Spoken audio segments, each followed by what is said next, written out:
Imaginez une simple journée d'école et une petite fille de seulement 6 ans. Aujourd'hui, on va découvrir ensemble comment ce moment, cet instant précis, a complètement bouleversé un pays et changé l'histoire. Pour toujours. C'est l'histoire de Ruby Bridges. Alors, est-ce qu'une fillette de 6 ans peut vraiment changer le monde? C'est un peu la question centrale de tout ça. Et l'histoire de Ruby Bridges, eh bien, elle nous montre que la réponse est un grand oui. C'est la preuve que le courage, ça n'a pas d'âge et qu'une seule personne, même toute petite, peut être à l'origine d'un changement monumental. Ok, alors pour bien comprendre ce qui va suivre, il faut qu'on fasse un petit retour en arrière. On est en 1960, aux États-Unis. Et à cette époque, il y a une loi qui s'appelle la ségrégation raciale. Ça veut dire quoi? Eh bien, ça veut dire que les personnes noires et les personnes blanches étaient obligées, par la loi, de vivre séparées, partout, dans tous les aspects de la vie.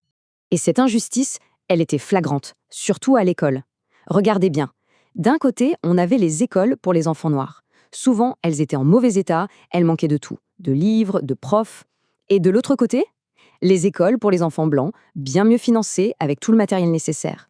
Donc on voit bien que ce n'était pas juste une séparation, c'était un système totalement inégalitaire. Alors on insiste un peu sur ce mot, la ségrégation, parce que c'est vraiment la clé pour tout comprendre. Faut bien réaliser que ce n'était pas un choix, c'était une obligation, une loi. Une loi qui disait où on avait le droit d'aller, où on pouvait s'asseoir, et même à quelle fontaine on pouvait boire. Tout ça uniquement à cause de sa couleur de peau. C'est fou, non? Et c'est dans ce monde-là, complètement divisé, qu'entre en scène une petite fille, Ruby Bridges. Elle n'a que 6 ans, mais elle va être choisie pour une mission qui va être bien plus qu'une simple rentrée des classes. Regardez cette frise. Il y a une date qui ressort, le 14 novembre 1960. Ce n'est pas juste une date comme une autre, c'est un véritable tournant.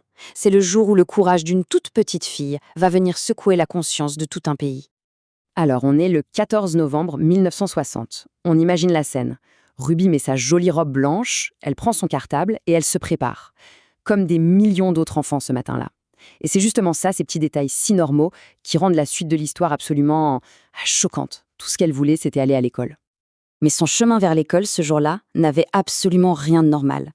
À la place des sourires, il y avait une foule en colère, des gens qui criaient, qui jetaient des objets.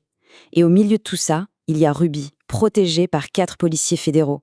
Elle marche droit devant sans dire un seul mot. Elle voulait juste aller apprendre. Son calme, sa détermination face à toute cette haine, c'est juste saisissant.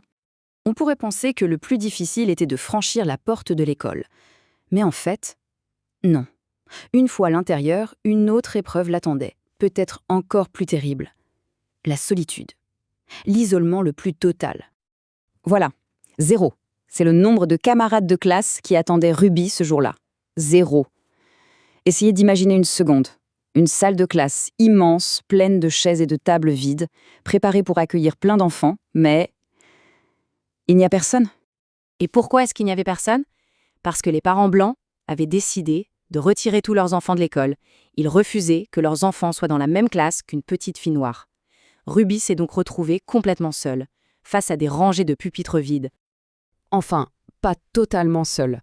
Une personne a eu le courage de rester. Une seule. Son enseignante, Madame Barbara Henry. C'est une femme incroyable qui tous les jours a bravé les insultes et l'hostilité pour venir faire cours à une seule et unique élève. C'est un acte de courage immense qui a tout changé pour Ruby. Et écoutez bien ça parce que c'est peut-être le plus fou de toute l'histoire. On a appris plus tard que chaque jour, avant d'entrer dans l'école, Ruby fermait les yeux et elle priait. Elle priait pour les gens qui la haïssaient. Face à toute cette haine, sa réponse, ce n'était pas la peur, ni la colère. C'était ça, une grâce et une force intérieure qui sont juste incroyables pour une enfant de cet âge. Alors, évidemment, tout ça a eu un impact énorme. L'acte de courage de Ruby n'est pas resté une petite histoire locale, non, ça a dépassé les murs de l'école pour devenir un symbole ultra puissant pour tout le mouvement des droits civiques aux États-Unis. Son histoire a tellement marqué les esprits qu'elle a été immortalisée dans une œuvre d'art, un tableau très célèbre de l'artiste Norman Rockwell. On y voit parfaitement Ruby, toute petite et si déterminée, au milieu de ces grands agents qui la protègent.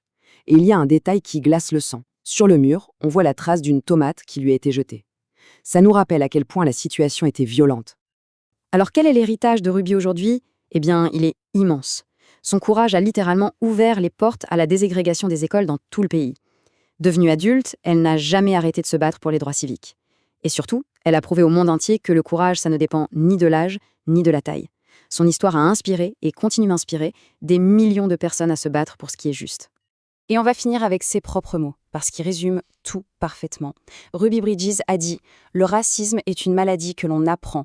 Les enfants ne naissent pas en se détestant les uns les autres. » C'est une phrase tellement puissante et tellement vraie. La haine, ça s'apprend, ce n'est pas naturel. Et c'est peut-être ça, la plus grande leçon que Ruby nous a laissée.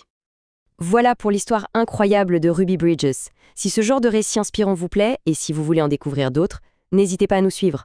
On est sur Instagram aux adresses @kidscoaching.academy et @afroculture.academy.